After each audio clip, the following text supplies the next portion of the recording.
Hey, you guys. Do you know what it sounds like? What? It What? sounds like E3 is coming soon. Oh man. Like tomorrow! Holy Oh my god! E3 is tomorrow, and we're here on the SEGA Nerdcast, episode 54, and this episode is going to be an all E3 show. As far as all the discussion on the show, we also have a really great interview with Relic's Quinn Duffy and Phil Bull. That's going to be on our audio-only podcast, that version. But if you want to go and watch the video interview, you can do that. You can go out to our YouTube page, go look at our playlist. We have an interviews playlist, and you'll see that right there. It's about an hour-long interview. We talk about a lot of neat and interesting things, like Company Heroes 2. We talk just a little bit of the history behind Relic and some of the thoughts on what the PC RTS genre is going to be like moving forward. And we also discuss, you remember way back in, I think it was December 2013, or maybe it was even earlier than that, I can't remember offhand. Anyway, It's been 3 years already. it's been a while, but there were some rumors going around that linked Relic and Phantasy Star Online 2 and about them possibly localizing it. I don't know if you guys remember that, but I asked them about it, and they gave me a good answer. For those listening, you'll have to wait on the audio podcast and listen for that. But it's a really good interview. Definitely check that out. But we gotta get and talk about some E3 stuff now. That's the big thing coming on. E3, we're recording on June 8th. Tomorrow, E3 kicks off June 9th. That's when all the big companies have their press conferences. Sony, Microsoft, Nintendo's going to have that weird Nintendo Direct thing, which I'm actually pretty excited for. But I've looked at all of the times. I know exactly when they're going to be happening here for me. I'm going to be able to watch them all, even while I'm at work. I'm not going to be doing work. I'm going to be acting like I'm doing work. But I'm going to be watching. I'm going to be watching. I think it's going to be Microsoft's E3. I think it's going to come on around noon for me. I'll be watching that. Maybe I'll just pretend, or I'll take a lunch break. That's what I'll do. I am not missing those. I'm watching Microsoft, Sony, and Nintendo like I do every year. Your work really is going excited to be, for that. Your work is going to be like, Chris, the building is on fire, and you're going to be, yeah, watching what the E3 was about. I won't put that past me. But before we get talking about more of this E3 stuff, we're going to go around the room really quickly, talk a little bit about what we've been doing. Then we'll get into some show feedback. And before we get into E3 talk, we'll take a break for the audio interview with Quinn and Phil. And then we'll get back into some E3 talk. But before we do that, Graham, what has your week been like, my brother? Oh, dude. Honestly, not much. It's just been working, and I've started. Well, yeah, no. I had to get some white papers signed off, and the first one did get signed off last week, which is exciting because it means I've actually done some work. For the unemployed out there, what is a white paper? A white paper, it's effectively a document that a company can release, and it can be pretty much on any topic, actually. And it's normally like an informative piece of work. So this one I was doing is called "What is Big Data?" It's a really basic introduction to big data, and effectively it's to help anyone who comes to our website or any of our investors understand the meaning about big data and stuff. So yeah, some of them can be quite boring. I've tried to keep mine really lighthearted and like as short as possible, which means it's probably going to be super long because, as Chris knows, when I do a review, it's always like way too long and he has to cut it all down. So. I yell at Graham every time he writes something for the most part. I will say though, we're going to be posting a retrospective that Graham wrote, a really nice retrospective on Relic. We'll probably be posting that on Monday. I will say though, Graham, not too long. I was actually surprised. Yeah, I actually added stuff to it. It needed more content. I went and added more stuff. Yeah, I probably didn't really know what to write about them. I guess I didn't do enough research on them. But well, actually, no, I did do quite. I actually went through quite a lot of stuff. It took me ages to write that, surprisingly, considering There's not much there. But yeah, I think I sat one evening. I was just sitting there reading about Relic, and I was just like, man, oh shit, I haven't written anything yet. Oh my god. It's like 11 o'clock, and I was like, oh, I better go to bed soon. Maybe I'll just I'll write that tomorrow. Yeah, pretty much. So it was like, oh, I'm tired now. It's just like, oh, all this reading, man. Other than that, not much has been happening. I drank just before the show. I drank a pint of really funny tasting milk. So we'll see what happens there. I don't think it was off. It just didn't taste right. It's like, it tasted almost like there was. I can't put my finger on it. It just tasted like there was something added. It tasted like a little jizzy, probably, right? Yeah, probably. Someone might have drunk all my milk and then topped it up with jizz. I mean, I don't mind jizz, but at the same time, when you're expecting it, it's fine. That's the thing, is like when you're expecting one taste and it tastes something else, it's really off-putting. Yeah, exactly. Right. So yeah, if they'd labelled it jizz, then I'd have been, okay, I'm thirsty. May as well go for this. Also, I think I told you guys ages ago that I really got into Avatar: The Legend of Aang, the cartoon series. I started watching the second one, which was Avatar: Legend of Korra, which is like a sequel that follows on like 80 years or 100 years after Avatar, after Aang's story. And I love it. I love it so much. I just love those shows because the storyline just evolves so well for a cartoon, and love it. So there we go. That's pretty much everything I've been doing. Yeah. Okay. Awesome. Kopke. What I've been doing? Oh, well, having a lot of meetings at the financial district because I'm making a project for one of the biggest banks in Mexico, and I've been doing that. Another thing I've been doing is I started I searched it. I found some boxes that I still had in my room, so I said, well, there should be like old stuff here. So I also went searching for my Master System, and I finally found it. Here it is. Congratulations. And I was like, oh, yeah, you were here. So I actually found some other old stuff that I had, so I said, no, I'm not going to throw this out, so I'm going to sell it on the internet. So I went doing that, and they went off in like about 2 hours because they were rare. I sold some Tailspin figures I had, and some other old toys I also had. But I didn't realize they were that expensive until I saw how much people were bidding for those stuff. And so I did. Another thing that I've been doing... No, I think that's pretty much it. Oh, no, I've been angry at my national team because they haven't been playing well, and the World Cup is like the next week, and I'm really worried because of that. And that's we're gonna kick your ass! Woo! Yeah, I know. My team isn't doing well right now, and the group is really hard because it also has Cameroon, it has Brazil. We're playing against the locals, and man, that's kind of a nightmare nobody wants. And we're also playing Croatia. And we're the second game of the World Cup. So I'm pretty nervous because our team is not doing well. That's it. Man, it always sucks because we get to this point, and I never remember what I did this week. It's so hard for me to remember. And then after the show, I'm like, man, I should have talked about that. I forgot. So I'm sure that's going to happen. Like you, Graham, I don't think I really did a whole lot this week.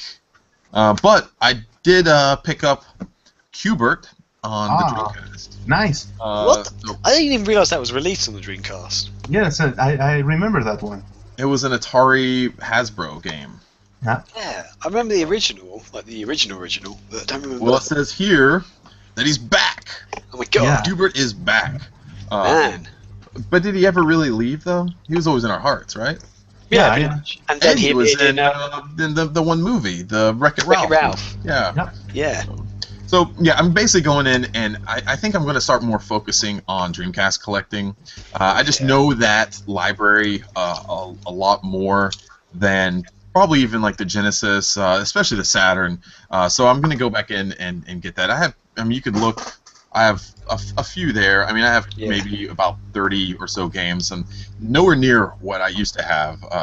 But I'm trying to rectify that, trying to go in and do that. It's tough because it's hard to find really good Dreamcast lots on eBay that aren't incredibly overpriced. Like now, like RPGs. I mean, any RPG, like retro RPGs, going for a lot now. But some of the Sega, even the Dreamcast ones, Skies of Arcadia, Grandia 2, those games are going from $30 to $40 now. So it's really tough to find those. I'm bidding on some more right now. Hopefully I'm going to be able to get them. Just for instance, and these are some kind of ones that aren't even really that popular. But Rip and Riders, Snowboarding, Air Force Delta. Air Force Delta, yeah. I'm trying to get in on a Crazy Taxi 2, Marvel vs. Capcom. Actually, this one ends tomorrow.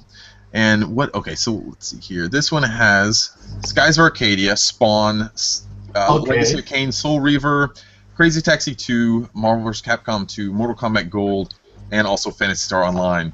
So okay, I might compete with you on that one because I shouldn't have said anything. There are like a couple. There are a couple of games I want from that. It's about at $36 right now. That's not too bad. I have to add also something with regarding that topic. I also found a place where you can bid on Japanese rare stuff.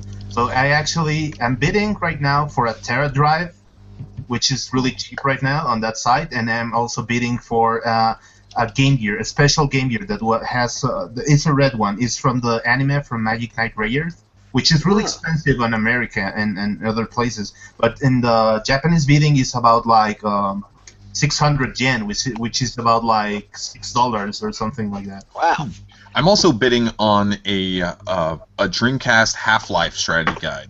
I forgot that they even made those, that they actually printed that. I mean, obviously, Half-Life was never ended up being released for the Dreamcast, but apparently the strategy guide was. So I would love to be able to have that. I think that's a neat little part of what you could have in your Dreamcast collection. There's not a lot of that kind of stuff out there for Dreamcast, like just games that were never released or physical things that you can have from that.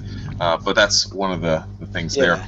Dude, just very quickly, I would recommend if you're finding if there's any games you want but are really really expensive on eBay, look at Amazon. You'd be surprised you actually find some quite good deals on Amazon. I do that from time to time. Okay, I do. Good. The only problem that I found with going on Amazon is like most of the stuff seems like to be incomplete, and at this point, if I'm going to get a game, I really want just to get a complete copy of it, unless it's something like a Nintendo game or something like that I just want to play, and I don't really care about having it in my collection. For the most part, I need everything complete. I'm becoming really kind of anal about that. But moving on, I got my this month's issue of Retro Magazine in the mail. Really excited for that. Yeah, it's a Hyper Light Drifter on the cover. Really, really nice. They always have really good covers at Retro. But the exciting thing about this is right here, there is a retrospective on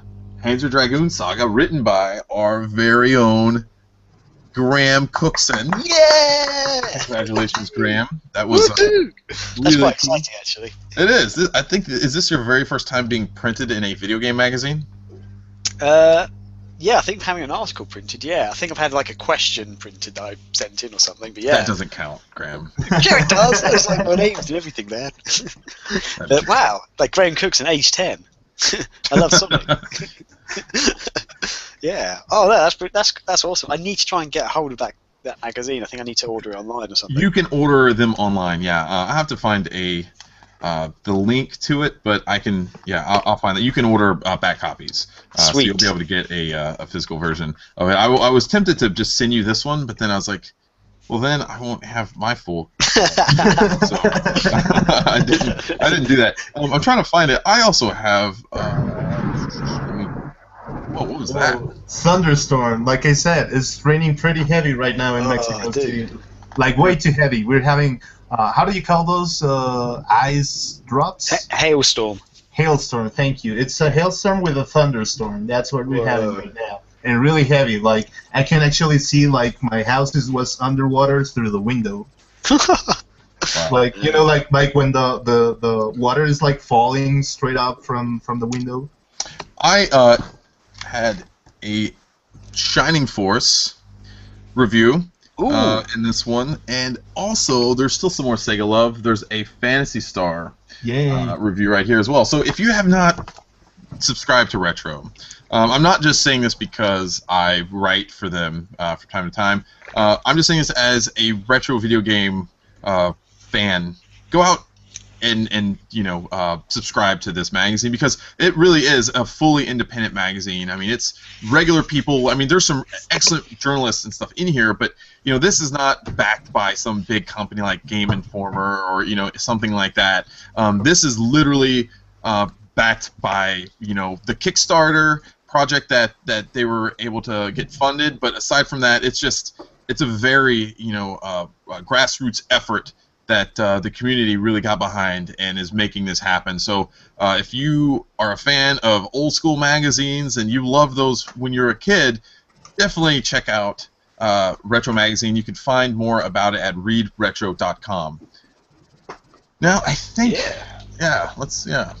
I think that's all I had. I also have been playing a lot of Sonic Lost World, and I've loved the game. I will say that. I know that that's not the popular opinion out there. A lot of people think that it's one of the worst Sonic games ever, but I really have been liking it, and I'm going to tell you why once we get to our what we've been playing section. I won't take up too much time here, but yeah, so I will tell you why a little bit later.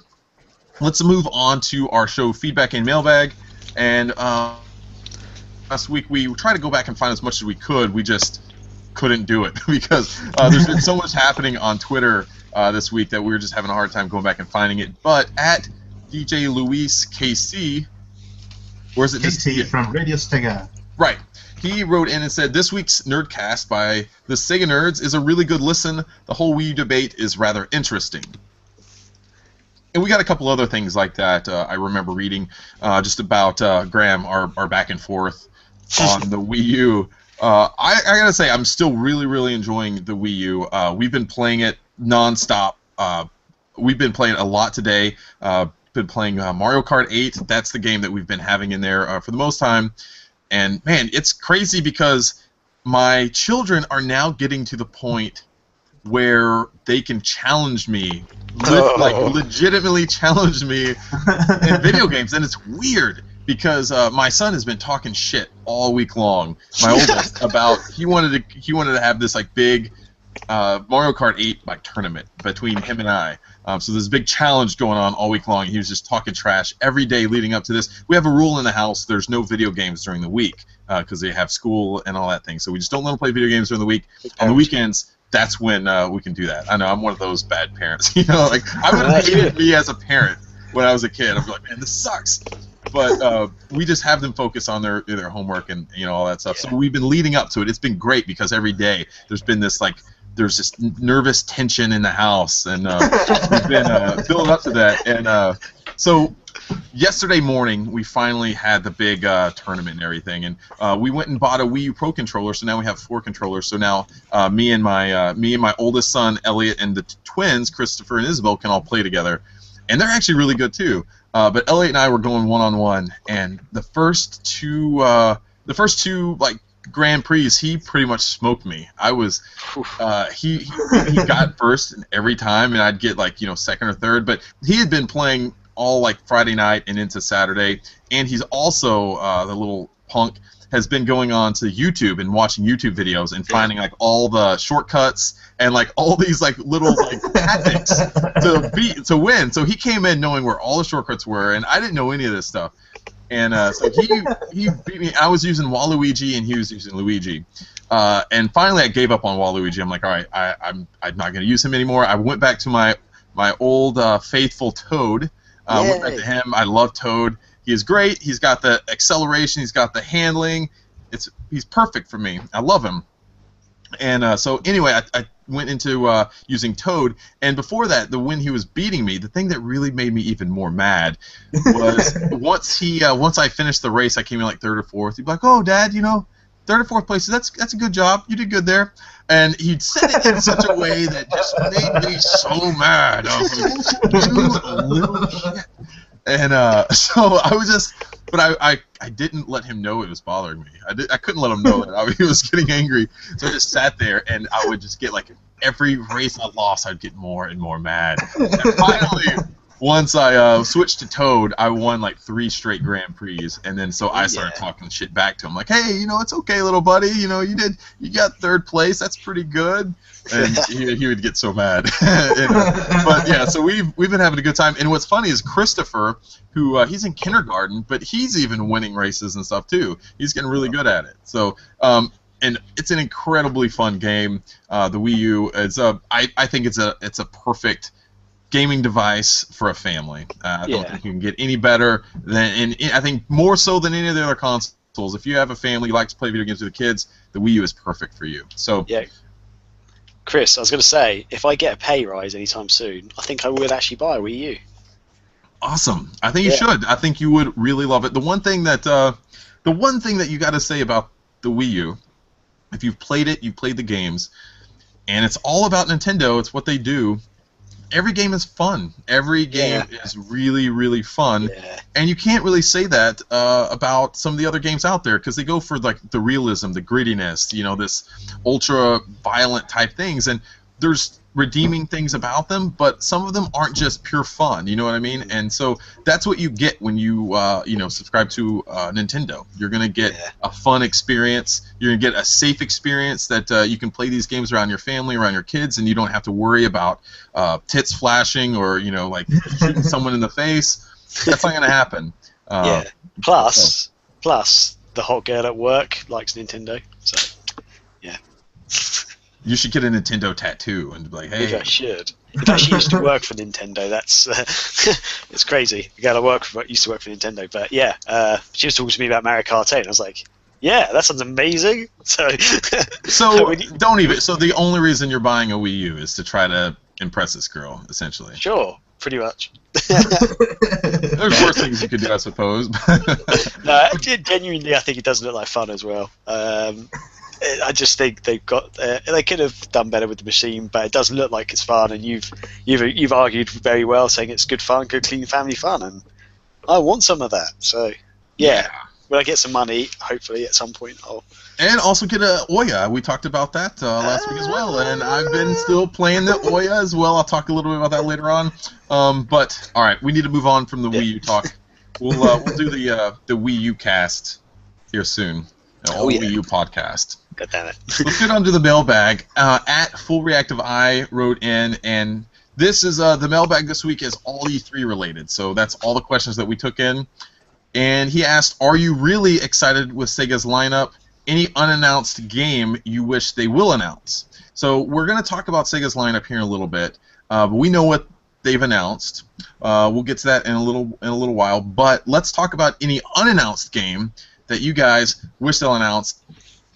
Cannot say Shenmue 3. Let's just get that out of the way because that's everyone's blanket game. That's what everyone wants. We get that. Because we all want it. Right, we get that. But that's all the discussion is going to be about. So let's pick a game that you would like to see Sega announce that's not Shenmue 3. So, Graham, I'll let you go first. Oh, now I need to change my mind. I was actually genuinely going to say Shenmue 3. Well, so would I. So would any Sega fan. That's the game everyone wants.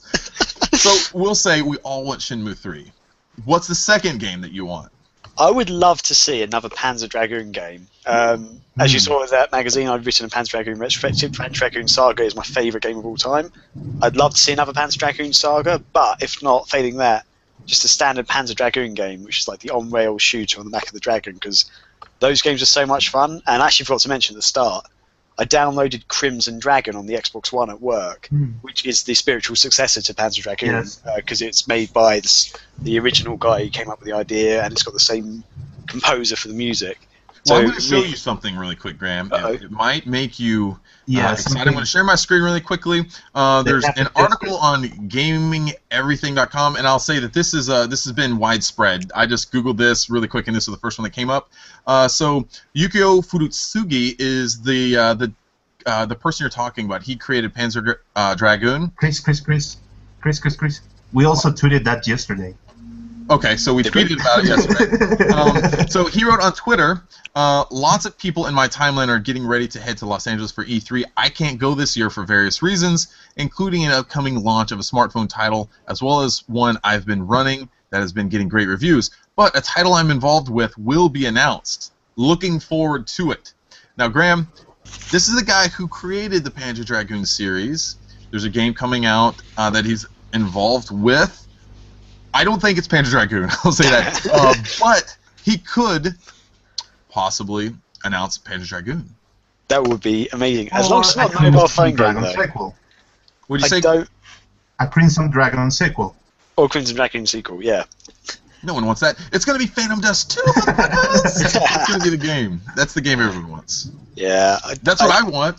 I would want if they do release a Panzer Dragon game, I just don't want it to be on a phone. Actually, no, wait a second. A phone version might work okay. I don't know. I just think a lot of the mobile phone games these days just aren't as good as they could be. But yeah. Anyway, that's it. Panzer Dragoon, some sort of Panzer Dragoon sequel. Amazing. Okay. Coffee?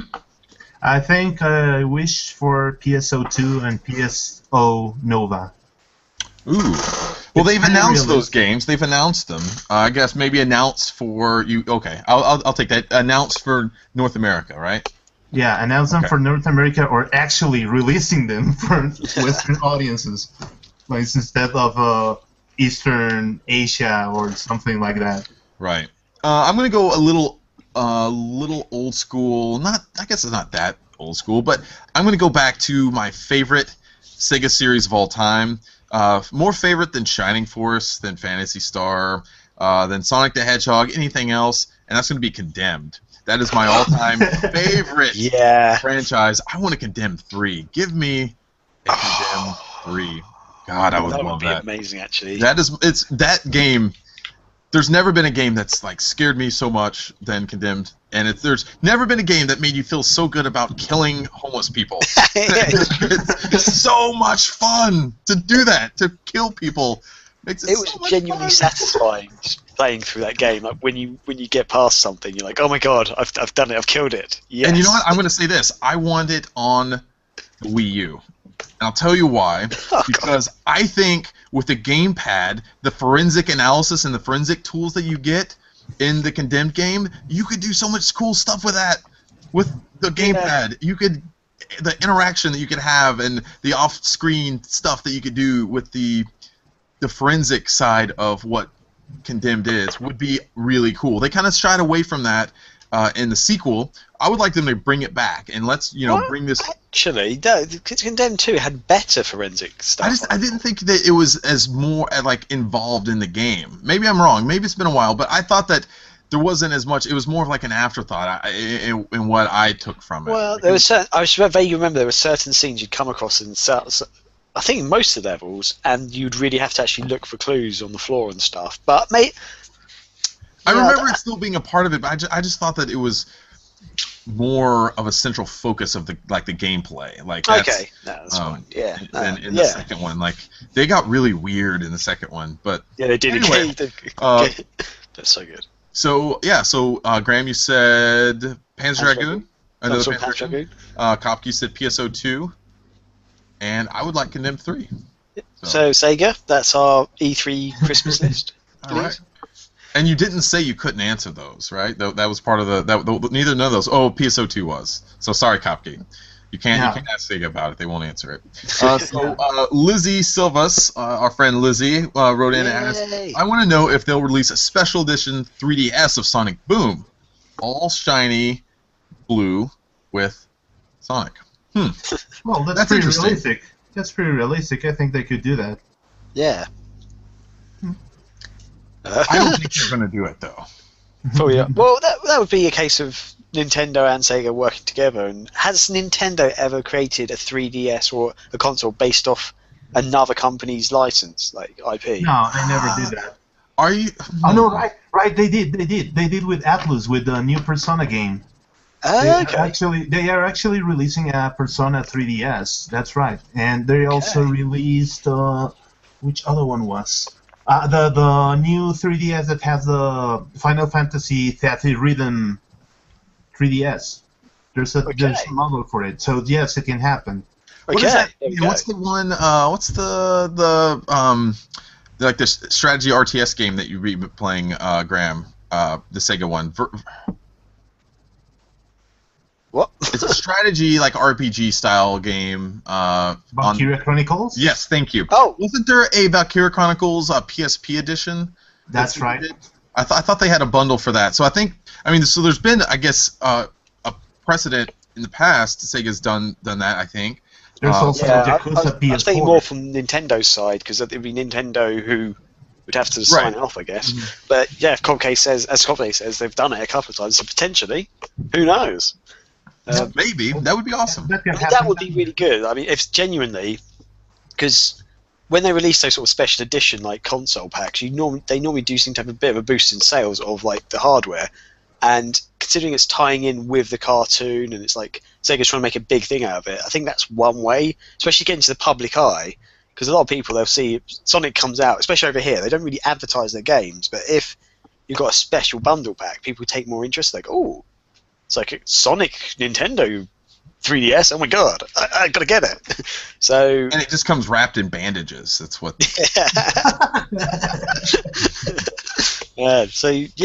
Lizzie Silvers, hopefully Sega will listen to you and go, whoa, oh my god, let's do it. But who knows? At Johnny Crimson 2K writes, and will Sega stop making Sonic games for a while so we can actually get something different? I'll answer this. No. They will not do that. They are going to keep making Sonic games as often as they possibly can. When Sonic games continue to sell for them, they're going to keep making those games. That's the core game for Sega. You know, Sonic the Hedgehog is it. That is their franchise IP, and it's always going to be their franchise IP. They're going to do everything they can to continue to roll out games as often as they can. And you know what? If these guys are successful with Sonic Boom, I think that's going to be another franchise that within the Sonic umbrella that Sega's going to be able to continue to put out games for, and it even may be a thing where companies like Activision with Call of Duty and Battlefield, they're trying to annualize these games where they bring out a game every year and they use different developers to do that.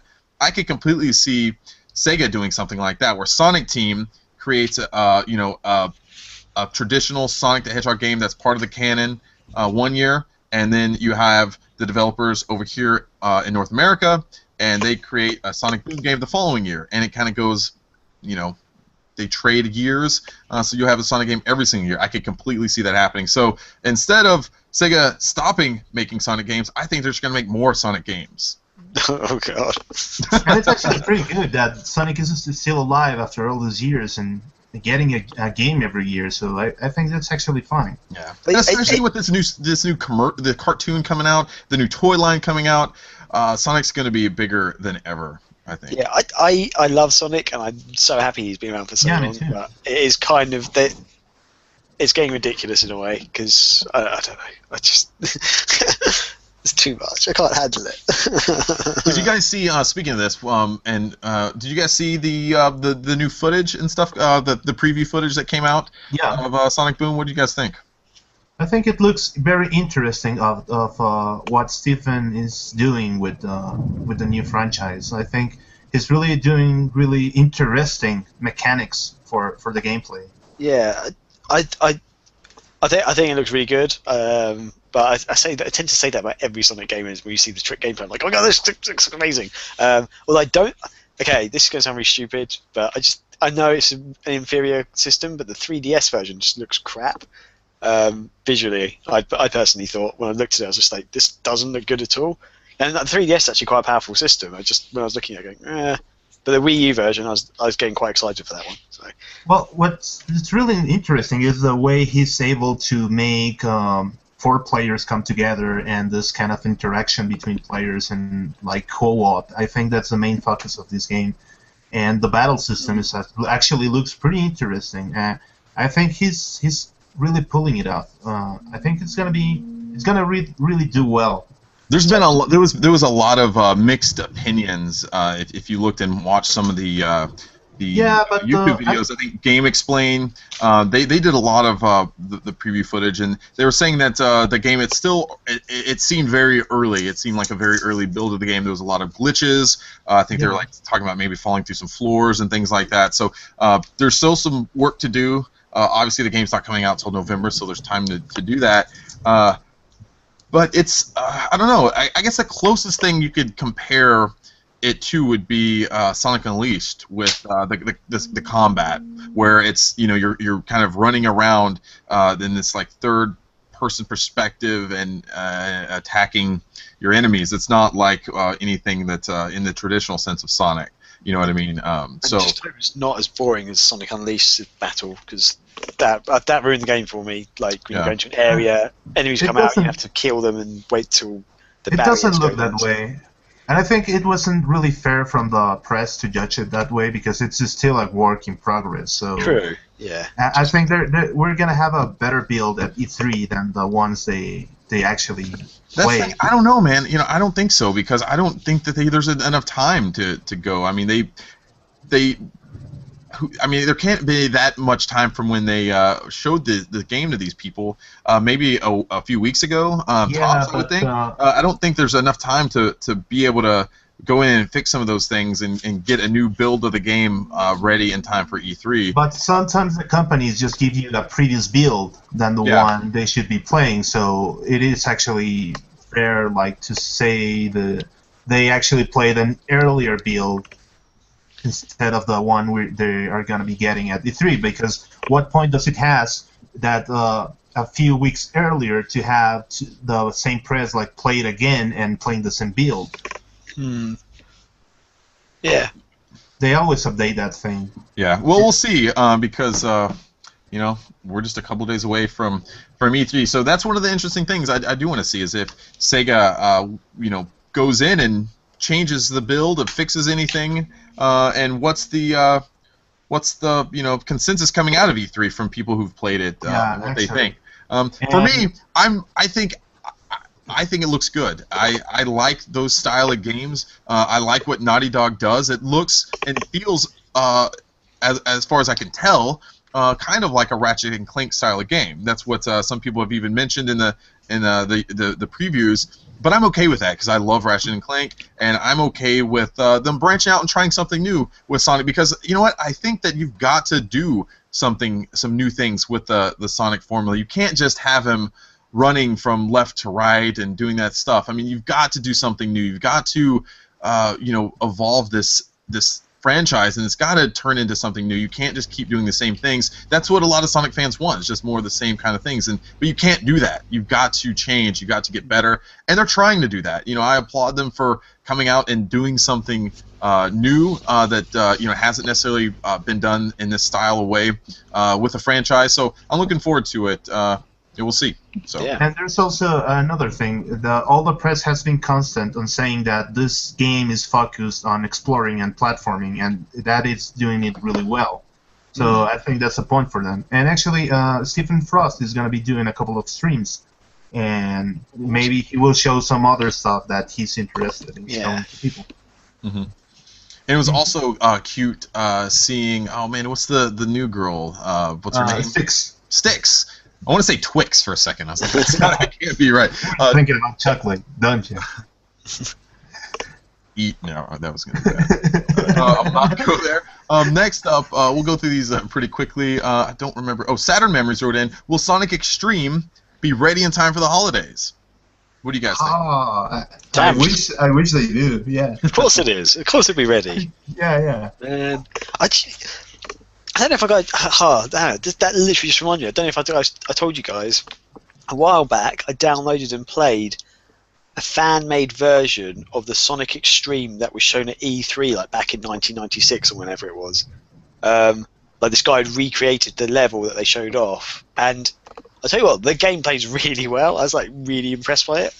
It's just like basically a demo of it, but man, I really wish they had continued with that game. But yeah, so. Yeah. Actually, the camera gets me dizzy. the kind Have of you played it as well then? Yeah. The fisheye lens actually gets me a little bit dizzy. Oh, okay. I was really enjoying it. I thought it was a really fun game. But yeah. What about you, Chris? What are you saying on that? Sure. Yeah. It's a jokey question. Yeah. Let's give it a jokey. Let's see here. Man, I think okay. All right. We copied the same question. Yeah. At Antarctica FTW, Cool Dude Bob, who runs the forums on Sega Nerds, he's one of the admins out there. So he wrote in and asked, how satisfied are you with Sega's performance at previous E3s, and how do you think this E3 will compare? Now, we're going to talk about that more in depth in a minute as well, but we're going to more compare this E3 to last E3.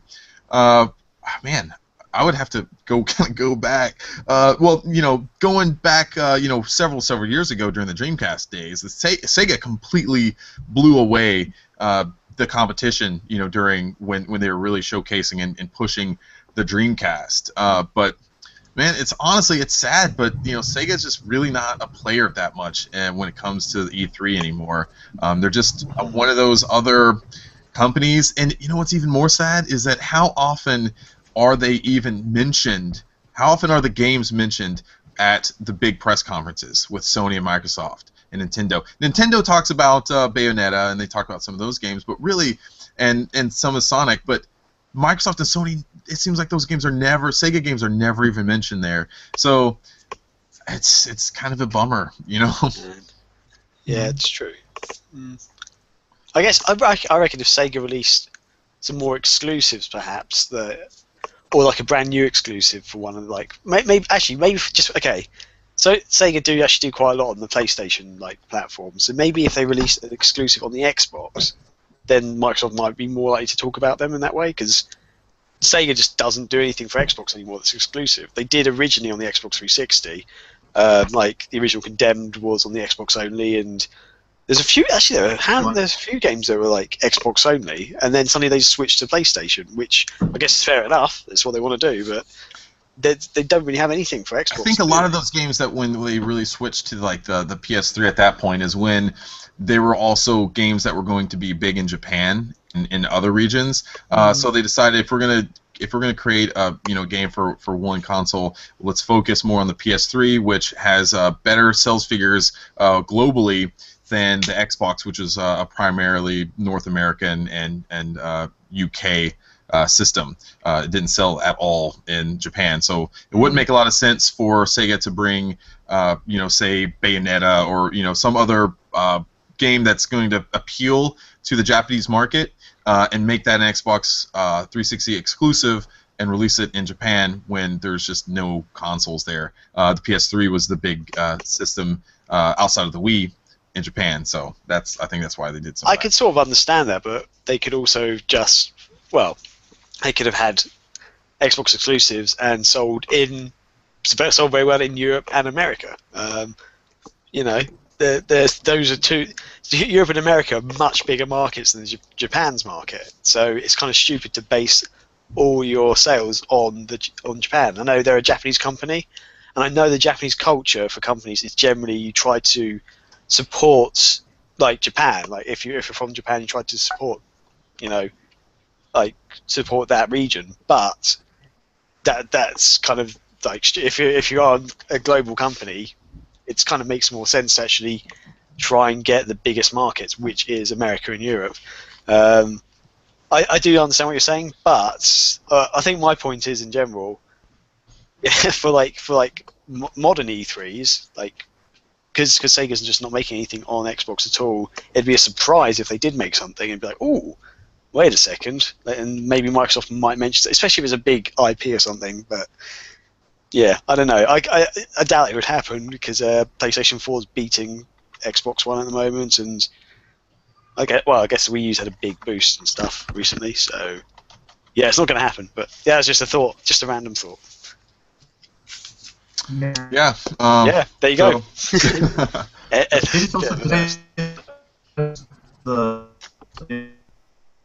Uh-oh. I can't hear you, Copke. They say that the American press doesn't cover Sega that much. Am I choppy? Yeah, you were. It's a little bit better now. Okay. Nope, now it's not. Well, forget it. I will tell it later. Okay. So now we're going to get into our interview with the guys at Relic. So if you are on our audio podcast, we're going to get into that right now. Video podcast, we'll return in a second. And here we go. And we're back! Oh my god, the magic of the internet. Holy cow, how did that happen? Wow. That was insane. But we do want to thank Quinn and Phil for coming on to the show. It was a really great chat with them. I learned a lot about Relic, and I'm not traditionally a big PC gamer, and I'm especially not PC Master traditionally Race. an RTS guy. But I was able to learn quite a bit about it, and it was just really enlightening, and those two were just a joy to talk to, and I really enjoyed that. And I promised them that we were going to have our retrospective up very soon, and hopefully we'll have that on Monday if Graham can get his shit together. Yeah. My bad, completely. I had hoped to get it up last week, but it kind of didn't happen because of work and stuff. But yeah, I'm sorry, Relic. That's a trend. Please don't beat me. Now let's get into the news desk, and we're going to get into our big E3 discussion now. And so I don't know if we really need to run through this, Graham, where I think we could just kind of talk about open the floor kind of thing. So SEGA announced their big E3 lineup. I don't know if big is the right word for it. So basically the games that they're going to be showing at E3 are Alien Isolation, Hatsune Miku Project Diva F2nd. We have Sonic Boom Rise of Lyric on the Wii U, Sonic Boom Shattered Crystal on the 3DS. Those are the 4 games that they're going to be showing. One for each console.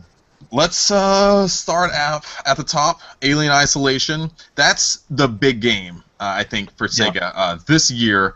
Sonic Boom, also big, but this is the game that I think they're going to be able to make the biggest noise with. And I said this a few months back. I think that's going to be the game for Sega that has the chance of selling the most console or copies. Alien Isolation. So it's going to be coming out on the PS4, Xbox One, PS3, 360, and the PC on October 7th. I don't know. What do you guys think about this game? I mean, it's a big game for Sega. I am so excited for this. Man, and I think you're completely right. I think Sega needs to make a lot of noise about this for many reasons. Partly because they need to make up for the previous Alien game, Colonial Marines, because as we all know, that was a catastrophe. Even though I don't think it was as bad at the end of the day as a lot of people said, it still wasn't a great game. But also because the Alien franchise is so big. I mean, it's such a well-known movie franchise, and they just need to do it justice. And I think if they get it right, it can be freaking awesome. Plus, now they've got the Creative Assembly working on it, and they are so good at making games. They generally make the real-time strategy games, like Total War franchise, but they have dabbled in other areas, like with Viking Battle for Asgard, and that was a really fun game. And I reckon. Well, also what we've seen of the game so far, it just looks like it's going to be great, and I'm really excited for this. So hopefully, if Sega pulls it off right and advertises it right and markets it right, this could be a really big selling game, and hopefully it can push Sega up to the levels of where other AAA games are, into the public's mind, as it were. So rather than talking about Call of Duty all the time, people are like, yeah, Alien Isolation, let's get that. So there we go. Yeah. So I'm really excited. Copy, what about you? I think this is Sega's big game also, and I also think that they are, instead of announcing a huge lineup of many games, focusing on what they have right now and really getting the attention to that instead of spreading onto more. So I think that's a correct strategy, knowing that they have limited resources against other competitors, against the competition. Sorry. So I think that's really gonna do well. I hope they fix a couple of bugs, a lot of press has been complaining about this game. But aside from that, I think the idea is really, really good for what an Alien game can show, and I think they can actually pull up. I'm hoping that Sega shows something new with Alien Isolation. I want to see some maybe a new demo that hasn't been shown elsewhere, because they had that at EGX Rezzed a few months ago in England, so people have had some hands-on with the game. I want them to show something completely new that we haven't already seen. So hopefully we'll get a new demo build or something like that. I would be really happy with that. But yeah, everything is pointing so far. Alien Isolation is looking like an excellent game. Really good. That's going to be a big seller for Sega this year. That's going to be big. So next up is Hatsune Miku Project Diva F Second. Now this is going to be the first time that we get it on the PS3 and PS Vita at the same time.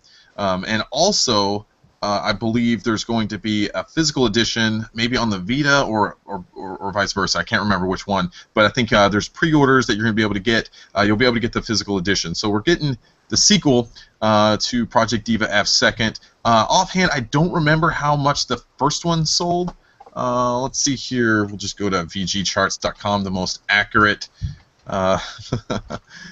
sales figure site in existence. That's terrible. But we'll do that. What do you guys think offhand? While I'm searching this, what do you guys think Hatsune Miku sold? Well, actually, no, okay, you go first, man. You go first, please, man. Okay, mine's going to be really bad. Basically, I still haven't actually played a Hatsune Miku game. I just don't have any interest in sort of... Let's combine this. Okay, so the first one came out, that was North America only, on the PS3, I believe. Yeah. So they're saying here, according PS3 and Vita. VG charts.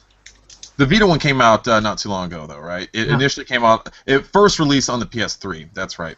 It first released on the PS3, and then they brought it to the Vita. But for, let's see here, in 2013, according to VG charts, it sold almost 40,000 copies, and then in 2014, so total copies is 45,834 on the PS3.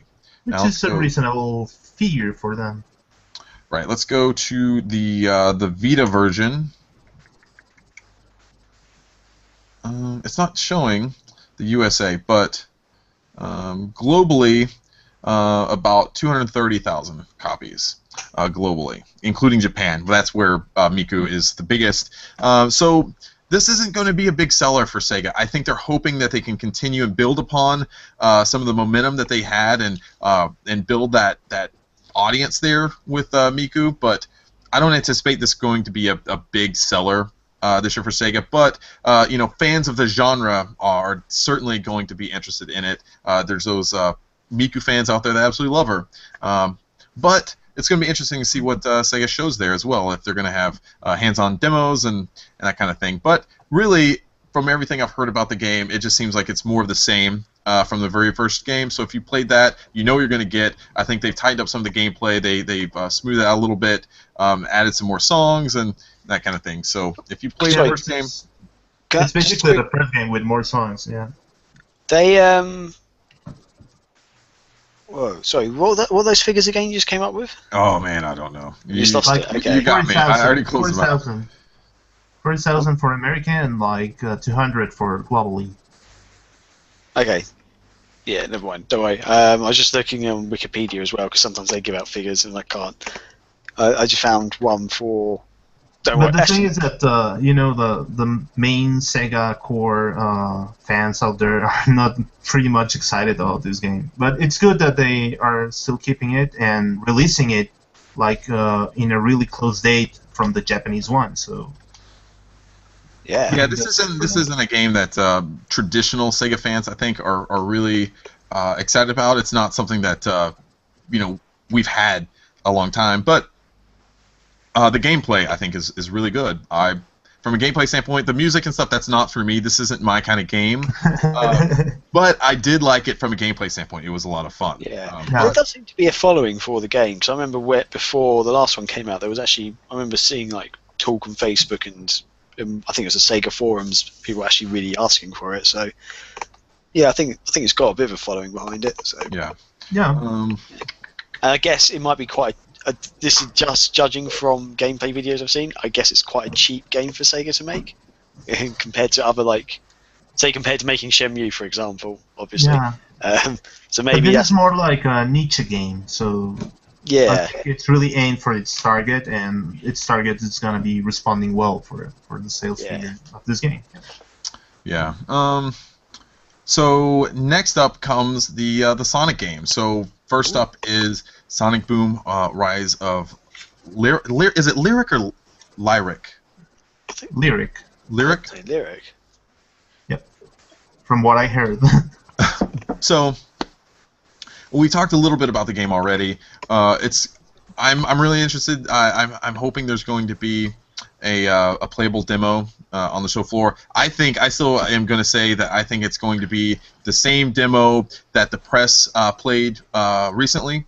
So they're going to be able to get, I think, 1 or 2 adventure levels and some of the speed levels. That's how essentially the game is broken up on the Wii U version for Rise of Lyric. You'll have your traditional speed levels that you're running, in a 2D, the classic traditional style of Sonic, and then I think there's even some 3D style running where almost it's kind of like some of the, I guess, I don't know, like what Sonic Colors and Sonic and the Black Knight. You remember how you're running on like that 3D in that plane where it's like 3 different levels you can go back and forth on. You guys know what I'm talking about, right? Yeah. So What? So you remember, and basically when you're the 3D style of Sonic levels, where you're basically the camera is in a third-person perspective. The camera's falling behind Sonic, and you're basically having to jump back and forth, like on a left plane, a center plane, and a right plane. Right. Okay. Jumping back and forth. That's what I'm talking about. It looks like it's that kind of speed level style in that. Way there, and then it's broken up into the other chunk is adventure levels. That's one of the more like the slower paced where you're able to control like one particular character, and it's more of a I don't know, like an adventure style game. I'm really looking forward to that, to be honest. The adventure side of stuff. Did you see that what you're doing with the inner beam? That every character has this sort of inner beam. What they use, it's almost like they shoot it at like their enemies, and they can either like pull once it locks onto them and sticks to them, they can like do things like pull off their shields and attack them, or grab them and like use it as almost like a lasso and like throw it at an enemy boss or things like that. So okay. I think I missed that trailer. I think I've seen an older trailer then. I don't remember seeing that. That was some of the new footage that was just released last latest preview build. Okay. So the game it's looking interesting. They're doing some new things with it, and it's neat that that every character has a unique ability. Where Knuckles can kind of burrow underground and kind of do stuff. It almost kind of seemed like they gave a few of the people like Wisp powers. You know how you can do that in some of the Sonic games with the Wisps.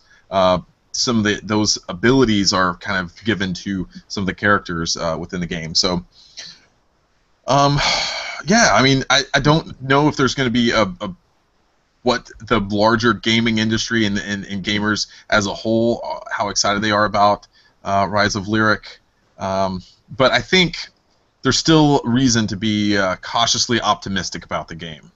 Yeah, I think so too. Yeah. Like, it has really interesting things that it's showing. Like, for example, the multiplayer looks really, really fantastic, and there are like a couple of ideas that look really interesting, like the energy thing, like being able to cooperate with your body, or like getting the Wii Pad to another place, because instead of dividing the screen, the other player goes to the screen control of the Wii U. I'm sorry, I forgot how it's called.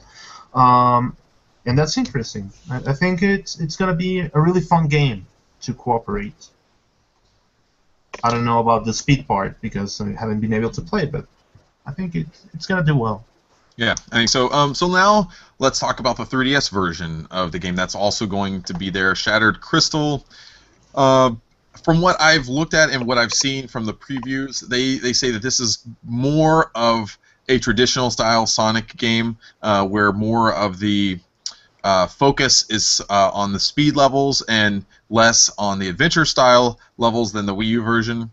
So I think if you're looking for a more traditional Sonic experience, maybe the 3DS version is the game for you.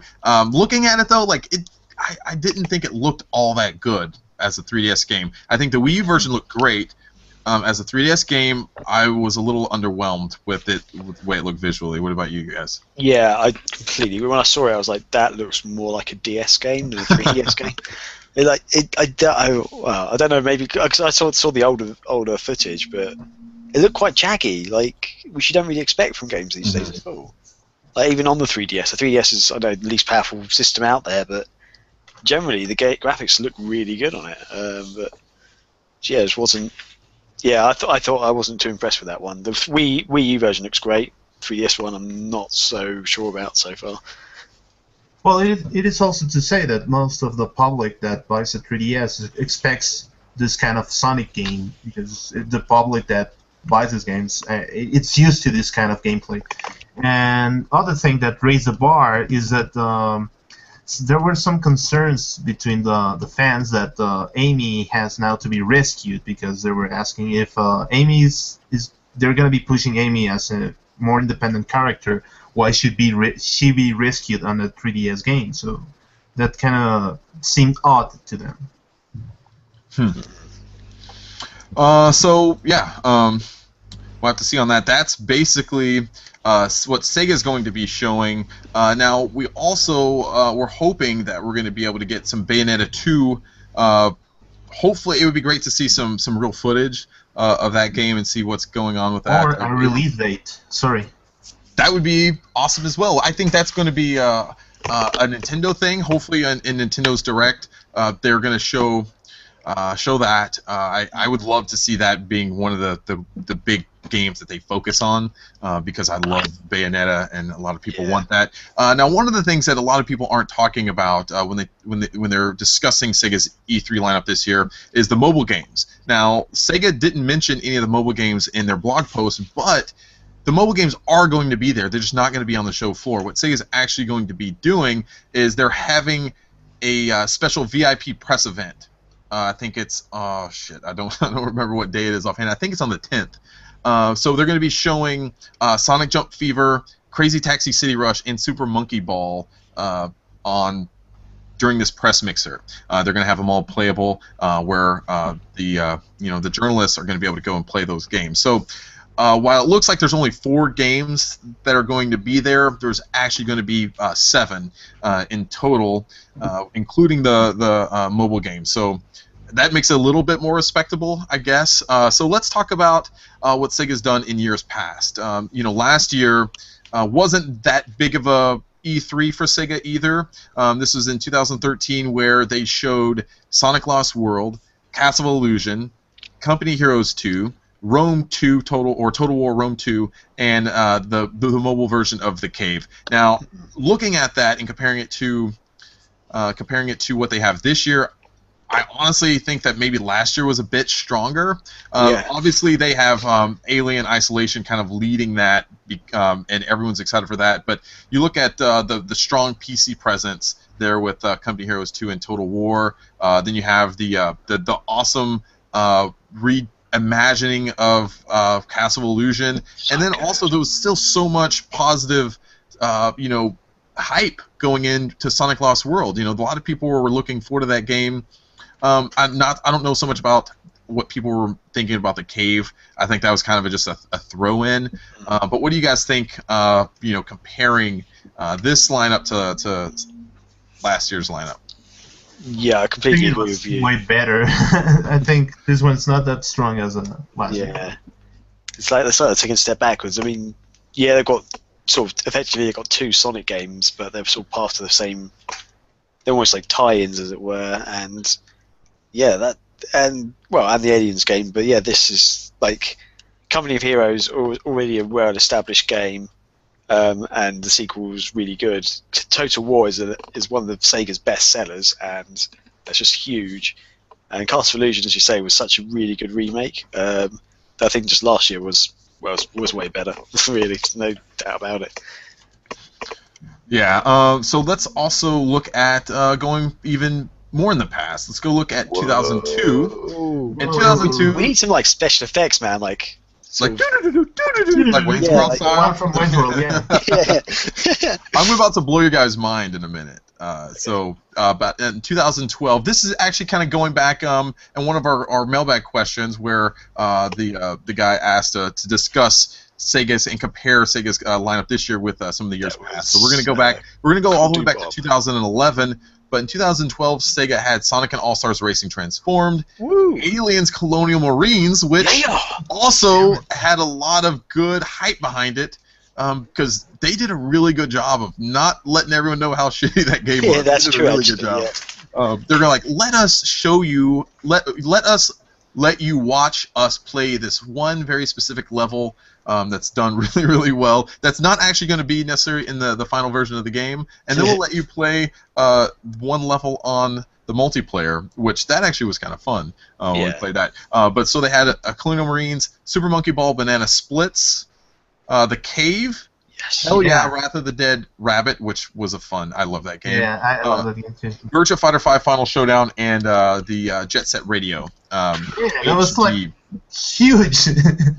That was a good E3. That was a good E3 lineup. Yeah. And you know what? What probably would make some people happy? There's no traditional Sonic game on that. So there you go. There's that. Now here is where you're probably going to get sad. So might bring a tear to some people's eye. This is 2011. So Sega also had Aliens Colonial Marines there. They also had Anarchy Reigns. The lovely, super sexy Binary Domain. Captain America Super Soldier Crush 3D on the Nintendo 3DS, which is an excellent franchise. I love the Crush series. I didn't play the 3DS version, but it's terrible compared to the PSP version. The PSP version's amazing. The 3DS one's not so much. I own both of them now. Guardian Heroes. The release on Xbox Live Arcade, PlayStation Network, and Steam. We had House of the Dead Overkill Extended Cut, PlayStation Move game back when the PlayStation Move was a big thing, I guess. As much of a big deal it could be, it was that then. Renegade Ops. That's a really good game, actually. Yeah, you guys remember this thing? I don't know. You guys probably don't even remember what it's called anymore. No one even talks about it. It's this thing called Kinect. For the Xbox? Yeah. They had Rise of Nightmares there. You guys remember that game? Yeah, I remember that game. I remember going to Sega Mexico to actually play the demo. Wow, really? Yeah. Man. Sega Rally Online Arcade. That was good. We had Shinobi on Nintendo 3DS, who are friends. That was a good game. Great game. Christopher Derschmidt, one of our good friends there, and Taryn. They both worked on that game when they were still with... Man, who was that company? Wasn't Stephen Frost in charge of that one? That was Kryptonite. I have. Look at this. Speaking of Shinobi, I have a brand new sealed copy. Oh wow! Right here. It was the very first game I bought when I bought my 3DS, and it's still not. I haven't played it. Yeah, but it's there. If only my camera was working, I could also show you that I am holding up my copy, but mine's actually open because I've been playing it, and it's a really good game. What's at you? God, I hope it's still in my 3DS. It's not in my case. Anyway. And finally, Sonic Generations. That was a really great game. There you go. Look at that. Man, okay, so they had 12 games there. And you know what? None of them were mobile games. So, like, looking back at that, it's saying that Sega is decreasing its lineup through the years. Yeah. Oh, it's quite scary, actually. Yeah. 4, 5, 6. So here's the thing. Let's 12 games compared to like 4 or something. Well, 7 in total if you want to throw in the mobile games. If that's a technicality. Let's just be count. No. Okay. All right, we won't count it. 'Cause I guess I don't know. But here's the thing. I mean, who was I? I was talking to someone on Twitter a couple days ago, and I'm like, look, we've got to come to a realization, and this is going out to the entire Sega fan community. We have got to finally come to a realization that Sega is not the company that we fell in love with. They are not the company of the 90s. They're not the company of the late 90s, of the early 2000s when they were making these amazing games on the Dreamcast. They are just not that anymore. They are a very focused company that looks at a core series of franchises that they know will make a lot of money for them. The Sonic franchise, Total War, Company Heroes, Football Manager. These are the games that, and you can even include Hatsune Miku in that. Those are the games that Sega is really going to be pushing. Everything else, you see they try to find ways to continue some of these other franchises like Crazy Taxi, Super Monkey Ball, but they look at mobile to do that, and they do that because the risk there is tremendously less. They don't have to put as much money into creating these games. The budgets can be a lot smaller, and it has a good upside because if these games catch on, you've seen it in the mobile space. They can be huge sellers, and there's not a lot of negative side there. They're not going to lose a ton of money if the game just kind of bombs, as you would, having to really push a game on the platforms, like the Xbox 360, Xbox One, PS4, that kind of thing. So Sega is just, it's sad to say, but they're not making the games that made us fall in love with them. They're just not doing that anymore. And I think to continue to expect that is only going to make you disappointed. It's only a recipe for disappointment to expect them to bring out these, like Shenmue 3, Yakuza 5 to the West, Phantasy Star Online, to hopefully those are going to be coming, but outside of that, I just don't see Sega, making Skies of Arcadia 2, making a new Shining Force game set in the traditional turn-based style. I don't think they're that company anymore, and I don't think that the culture is necessarily there anymore. The people who are going to be there to, really push for these games are focused on that anymore. I think it's just an entirely different company, and it's kind of sad, Yeah. Yeah. You just bummed me out, man. Yeah, sorry. me too. I'm sorry. I'm sad right now. It's raining. It's sad. You just said that. Thank you, Chris. I had to get it off my chest. It's been bugging me a long time. Man. I think okay, you're literally everything you said was completely right, absolutely. But it's also just slightly depressing that even back in, like, say 2011, it was a different Sega to what we grew up with. As you say, they couldn't really. Well, they weren't really working on like Shenmues and stuff like that. They were working on new IPs and they're trying to make money and stuff. It's just like you see games like Binary Domain, which is such a good game, such a bloody good game, and it just didn't sell well. It's kind of disappointing that we know that Sega can make great games still, just they're not really getting picked up by gamers. And so you can completely understand why they've gone the way they have for these few core games that do sell really well. But it's just depressing, man. It's like, what's happening to gaming?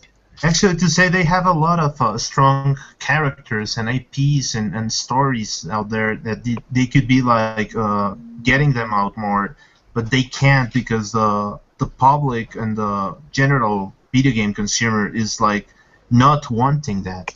So it's kind of depressing in a way because there are really talented people on Sega, and we're not getting any of that because it's not selling. And if there's not a way to change that that setting, how the company is going to ensure to be releasing that stuff? It's kind of sad. It is. It's really annoying. It annoys me because they have really creative stuff. If you take a look at the games they are currently releasing at Japan, they're really fantastic games. I mean that anime game, that Fighting Climax, it's really cool. You look at the footage.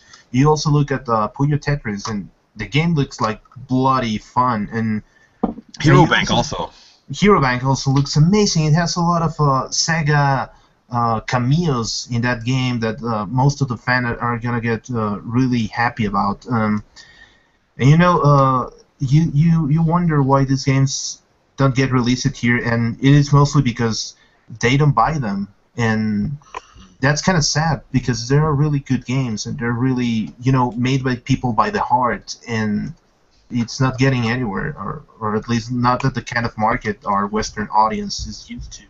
And there's like this big push from the fans, like, why you Sega, why you aren't doing this, or like being like you used to be. It's because we are less than the general consumer that doesn't want this to be out, and that's kind of sad.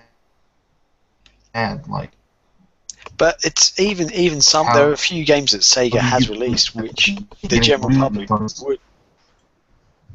Oh, sorry, I was completely cut over you then. Yeah, I was going to say there's a few games that the general public would enjoy, like Binary Domain, which is like a third-person cover-based shooter, which have been successful in other platforms. Just for some reason, they just don't seem to grab hold of it because it's Sega, it seems. It is also to say that most of the press out there against Sega. Each time Sega releases something, they go against it. Like, for example, a lot of these articles like bashing Sonic, like saying it's again the Sonic cycle. They don't even give Sega a chance, and that's unfair. Definitely, I completely agree with that. And it's kind of depressing also because they're not helping. They're asking Sega to be better, but they are not helping that because they're not giving Sega a chance to be able to show that. So I don't know. It is mostly like many people out there wanting Sega not to exist anymore. Like, I don't know what kind of enraging point they are getting to do this. Maybe it has a lot to do, like, most of the press was. Most of them were Nintendo fanboys that are still like enraged to Sega. I don't know. I can make a lot of excuses for that, but the thing is that this is not helping them. Yeah. So yeah. One of the things, I guess, going back and kind of wrapping up our little Sega-centric E3 discussion. One of the cool things, though, I'm trying to find it. I saw it on NeoGAF. Earlier today. It was funny that Nathan, you remember Nathan, right, Graham? Of course I do. So he tweeted Sega, and it was like, hey, where's Phantasy Star 2? What's the story going on there? And they wrote back and said that it's still coming, it's just been delayed.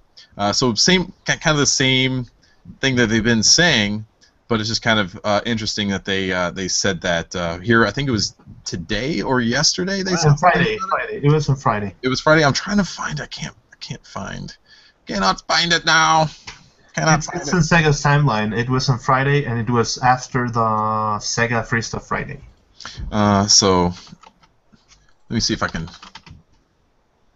Well, the thing is that it's cool that they're still developing it, but the thing is that it's gonna be already 4 years late. That's the thing. Yeah. That's the thing with most of the releases we're getting. I don't know. It's like if you release a game like 4 years later, it actually gets you more depressed than actually excited for the game. It's actually cool that they're releasing. They'll release the final release Phantasy Star Online 2, but it will be like the very first version of Phantasy Star Online when it released in Japan, so it'll have none of like the updates or the new content, and then it'll take an additional like 4 years to get some of the content that came out in like the next 3 months. And that's something what Sega would do. That's what Sega would do to us. They're like, fine, you have the game, but I'll tell you what, it's the original version of Phantasy Star Online 2, and there's been none of the updates into it. So that would be funny. Oh, There's another side of this E3 that we haven't really discussed yet, and that is Atlas. Obviously, Sega bought Atlas a while back, so we've got to include some of that there. So Atlas has also gone on and announced the games that they're going to be showing at E3. The first up is Abyss Odyssey. Next up, Citizens of Earth. We have Persona 4 Arena Ultimax, Persona 4 Dancing All Night, Persona Q Shadow of the Labyrinth, and they said there's going to be an unannounced third-party title on the PS4, PS Vita, and PC. Now that had a lot of people excited because, like, oh my God, is that maybe something Persona 5 related or just something else that that could be some other crazy game? Maybe it's a Sega game that they're doing. Maybe some of this great Sega franchise is going to be coming back. No, I'm sorry, that's not the that's not what is happening. It is actually a game called Rollers of the Realm, and it's a pinball RPG hybrid, apparently. So it's an indie studio called Phantom Compass is developing the game, and we're showing some screens. I don't understand how you have a pinball RPG game. Yeah, actually, it looks interesting for me. I don't know about you guys. Yeah, I like the idea. It sounds quite good. Well, I think it's kind of like that. What they were doing a few years ago with some of the, what was that game? It was really popular. It was an RPG style of game, but it was almost like Puzzle Quest. Puzzle Quest. Thank you, Graham. That's exactly right. Yeah, so that's one of the things that they've been doing is kind of mashing up these very, very different genres, and they're making it work. So that could be what they're doing with this too. So it looks interesting. Yeah, actually, the Atlas lineup looks stronger than the Sega one. I don't know about you guys. I mean, they're very focused on the Persona. I mean, there's going to be 3 different Persona games. One's like a dancing game, and I think is Arena, right? That's a fighting game. Arena Ultimax, I believe. I think that's a fighting game. And Persona Q Shadow of the Labyrinth on the 3DS. It's going to be it's more of a dungeon crawler, but they're chibi style characters, so they're the cute little Japanese guys. So. Some people were surprised that there's no Persona 5 there. That's what a lot of people have been looking forward to. They teased it, I think it was at Tokyo Game Show last year, where they showed a quick trailer of it, but that's not going to be there. Maybe at Tokyo Game Show this year, they're going to show more of that. So that's going to be all the everything Sega related. Maybe there's still going to be some surprises that Sega has up their sleeve. I won't discount that maybe they'll just say, hey, you know what, here's this game. That would be pretty awesome. But there's going to be some live streams of Sega at E3. We'll post those up once they become live. We'll have that, so where you can just come up to Sega Nerds and you'll get all of the Sega E3 content that you want right there. We'll have that now. Let's move on to our feature discussion. It's still going to be somewhat E3 related, but we're going to quickly go through some of the games that we're most excited for at E3, and they don't have to be Sega related. They could just be whatever we want. I didn't realize that. Why would we spend like 30-40 minutes talking about these Sega E3 games? They're just like, well, Sonic Lost Worlds or Sonic, Boom is what I want to see most. We just talked about it. No, it's whatever you want. So. Okay. Graham, we'll come back to you in a minute. Kopke, what about you? What are you looking forward to? I think pretty much nothing. I think aside from Sonic Boom and Alien Isolation, I don't want to see anything of this. Like, Atlas got me a little bit excited because I'm looking forward to what they do with Persona. But looking at this list, man, I think I'm gonna pass out and just watch what Sega is showing because I'm not interested in anything of this in the list. Maybe Bayonetta 2, but that's it. I mean, looking at all of this, nothing in this list is like piquing my interest. Well, I'm going to bring up a couple games, be a little bit more positive than Kopke, and try to bring up the podcast, the mood a little bit from that depressing segment we had previously about Sega. So here's some games that I'm really excited for. First up is Homefront 2, which was an excellent game that I thought. Okay, I'll back up a little bit. Gameplay standpoint was not that excellent, but I really loved the story. I loved the atmosphere that they created. It essentially was like Red Dawn, but replace the Russians with the North Koreans, essentially. What was wrong with the gameplay? I quite like the gameplay. Well, for one, you were basically following a guy the entire time. So you're like on a leash, essentially, like a virtual leash. You're just following this guy. He's like, come over here, and you got to run over there, follow him, and then you go through like a little area. You shoot a bunch of stuff, blow a bunch of stuff. He's like, all right, let's go to the next place. So I think there was some lazy, game development going on there, where they just kind of relied on this guy telling you where to go the entire time. It also just cut off really short, out of nowhere. It just seemed to end really abruptly, and so. There was a lot of improvement to be made. Now, the original development team is not doing this. So when it's basically the ex-Vigil guys that are doing this, they did the Darksiders franchise. Oh, yeah. Now they are Crytek USA. So the bulk of that company, when THQ went under and sold off all of their companies, Vigil became Crytek USA, and they are developing Homefront 2. I'm very much looking forward to this game. They've shown some footage, some trailers already, but I'm hoping maybe they'll have it in playable form there. If that would be great. Next up, what was announced? It was announced previously, but they've added some more details on it. is Double Fine's Costume Quest 2.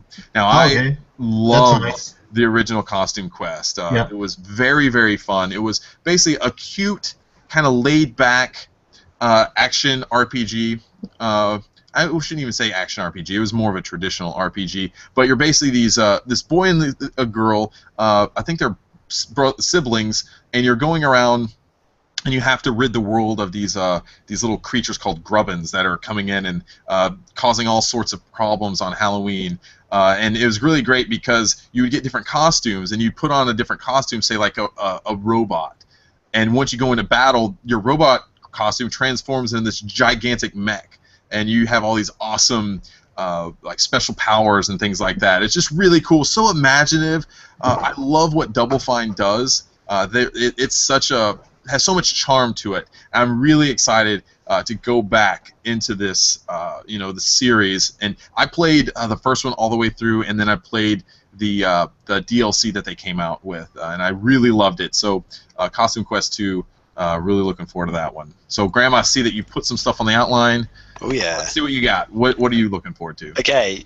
I'm going to mention the two Sega games that I originally was going to go for. Sonic Boom: Rise of Lyric on the Wii U. I think that looks like it's going to be fun. Aliens, as I mentioned before, I'm really excited for that. Genuinely, I mean, even if I didn't have to choose Sega, that's going to be on my list because I think it's going to be so awesome.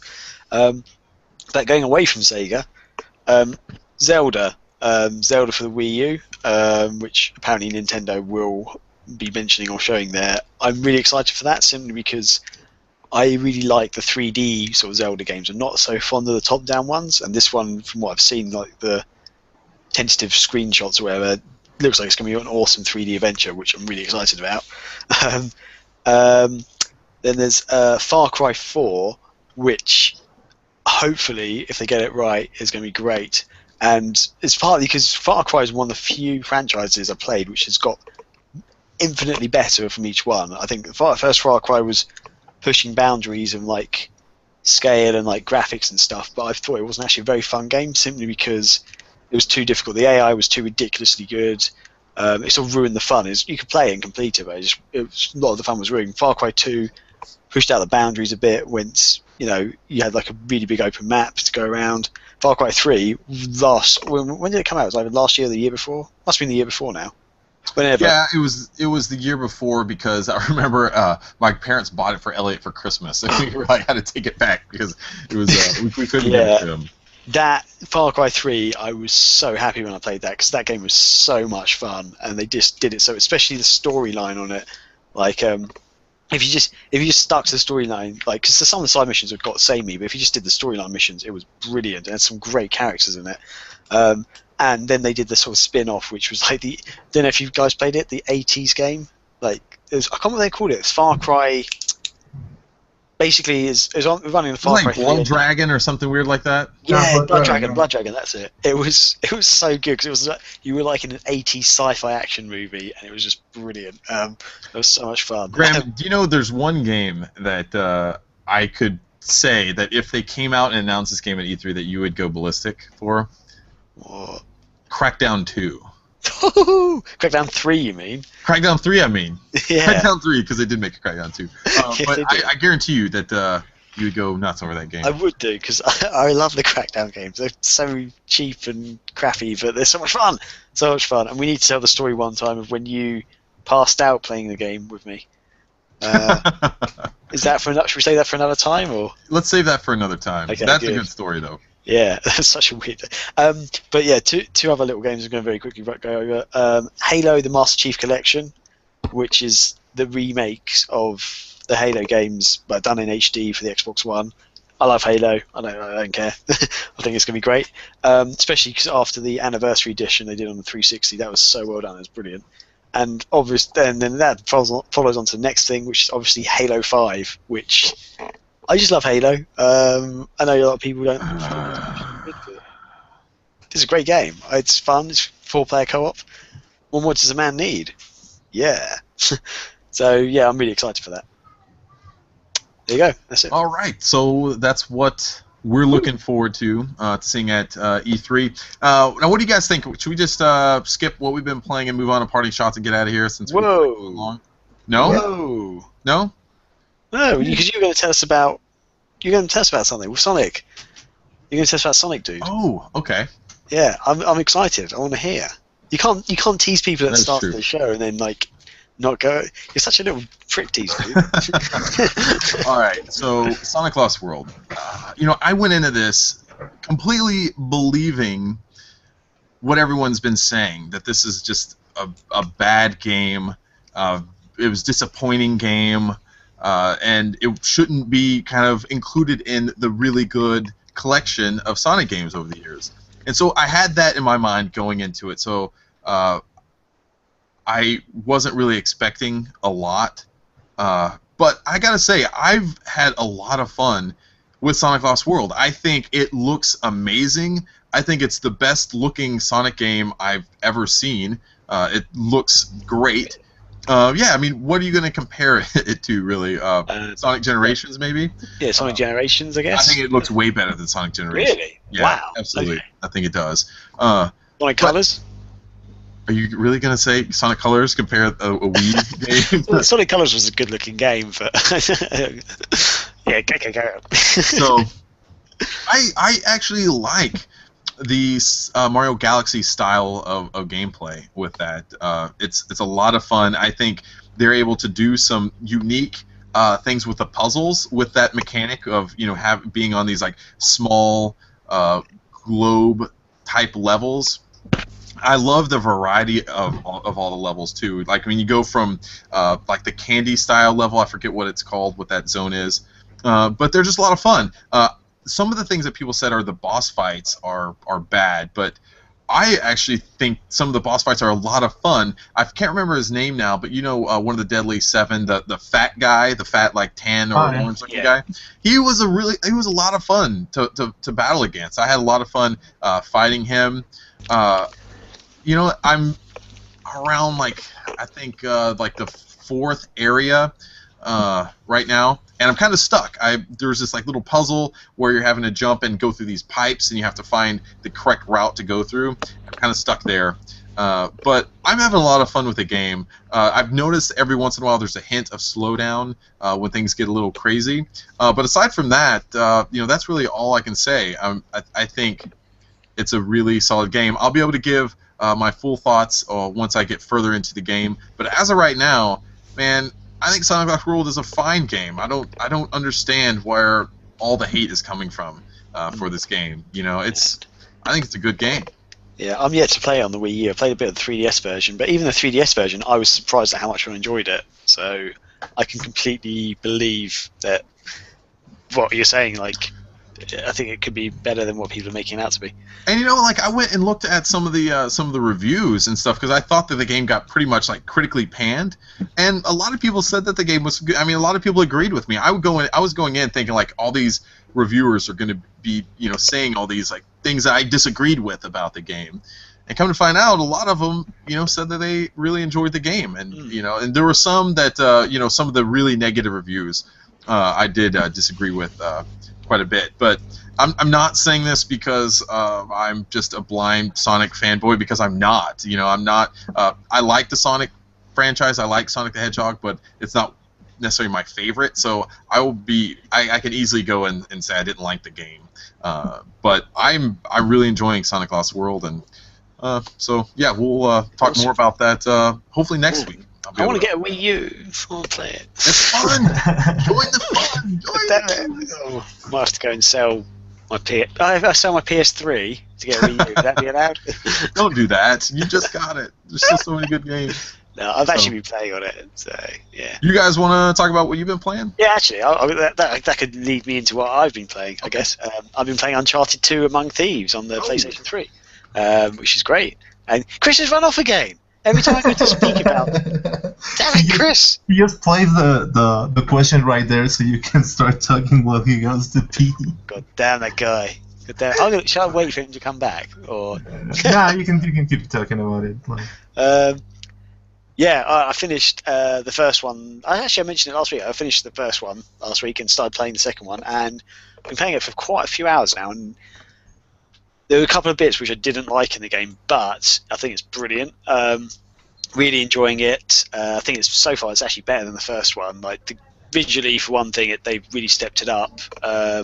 Gameplay-wise, there's a couple of new mechanics in it which just feel a little bit better, a little bit smoother, and the gunplay seems to be a little bit tighter. So, really enjoying it. I'm also loving the storyline so far, like the characters and stuff that are coming in and how they all interact with each other. Is Chris's chair moving? Yeah, because his son is down there. Oh, okay. It's not a ghost then.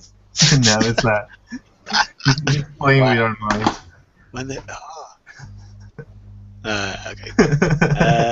But yeah, it's so weird. Oh, great if we could see his little head pop up. Yeah. Hello. I think he's climbing the chair right now. Is it Odin or is it Chris? I don't know. Oh, hello. Okay, it's Odin. Oh yeah. There he is. Well, it's Odin, eh? Odin is on the podcast. Oh yeah. Man. It's so big. God. I know, he just turned 2. Man. Dude. He's got a bunch of junk all over him right now. But he wanted to come and say hi. Hi, Odin. Hello. Say hi, Odin. Hello. Get out of here. So there's my Wii U box down here, Graham. You see that? Yeah. I can't see it. No. Hold on. Is my screen not big enough? Hold on. Oh yeah, I know. I just saw it then. There, cool. Okay. Awesome. What were we talking about? I'm sorry. Well, I was trying to talk to you, but you ran off again. I had So, a pee. damn you. I was talking about the PS3, but it doesn't matter. I'm going to move very quickly on to one other game because I can't remember who it. Oop.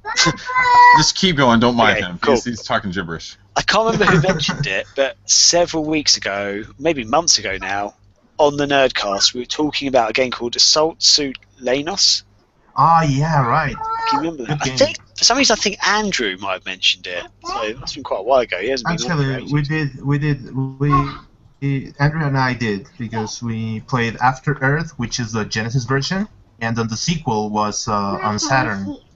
Okay, yeah, cool. 'Cause I played the Genesis version, but for my version, I'm not gonna lie, I actually did it on an emulator because I can't find the game. So I can't buy it, like I can't get hold of it basically physically. But yeah, I emulated it, and my version actually said Assault Suit Lanos on it. So It's a Japanese one. okay, well that makes sense because actually all the text is in Japanese. So yeah, that's true. So I couldn't understand anything they were saying. But actually, all the menus were in English, but then the game's in Japanese. But never mind. Yeah, basically the reason why I wanted to mention it was because we mentioned it on the show not so long ago. And I just wanted to say that I played it, and oh my god, this game is so good. Yeah, it's really good. It's so much fun. It's really hard. It could be because it's quite an old game, and I'm not used to playing old games anymore because they're quite tough. But it took me like 20 goes to do the first level. And then the second level I did in my first go, got to the third level, and again I've died like 20 times. You get like one life, one hit, well not one hit, sorry, you get one life, and then it's game over basically. But Chris, I implore you to try playing this game. If you can get on an emulator or something, Assault Suit Lanos, or what's it called in America? It's called After Earth. After Earth, not the Will Smith movie then. Yeah.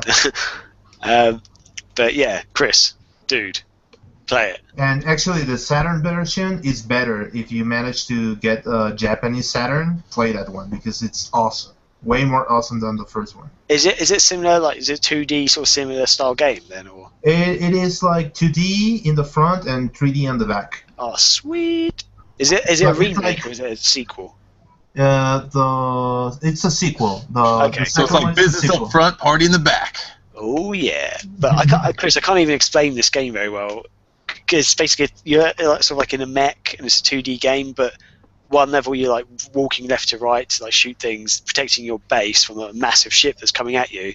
The next one you're in space, like floating around trying to destroy their ship and stuff, and it's so good. Yeah, it's really cool. But it's really tough. Yeah. The Reform. Ooh. Oh, you know what? Thankfully, Sonic Paradox News. I've been trying to find this. Well, he tweeted me a picture, and it's going to not found. So, never mind. He, I saw. No, I'm trying to find it. I saw a picture on NeoGAF earlier today of the Alien Isolation booth. I wanted to show that, but I was going through the show today. During the show, I've been trying to find it. I can't find it. So. It's a banner. The Sonic Paradox put up a banner. What? It's a banner that's showing. It's just a massive banner outside E3 by the looks of it. I can't see it. It's Well, it's when like I a get huge- a well, four it's four. six- apparently. It is like a huge. Okay, booth. now it's working. Here we go. Thank you. We'll share it really quickly. Look at that. And it's playable at the booth, so they are going to have a playable version there. Sounds kind of scary. Oh man, spooky awesome. stuff. So Graham, are you done with your? Yeah, I'm done. Kopke, did you do yours? Yeah, I started playing Restart on the Game Gear to actually see some differences between the Genesis version and the Game Gear version, and I'm actually enjoying more the Game Gear version. I think it has like more work mechanics and all the gameplay. It has different stuff I didn't notice before, so I'm enjoying it. And what else have I been playing now? I've pretty much been playing that one. And finding my old Game Gear systems. Nice. Okay. So that's what we've been playing. Let's see here. Parting shots. Anyone have any parting shots they want to throw out there? I'm good.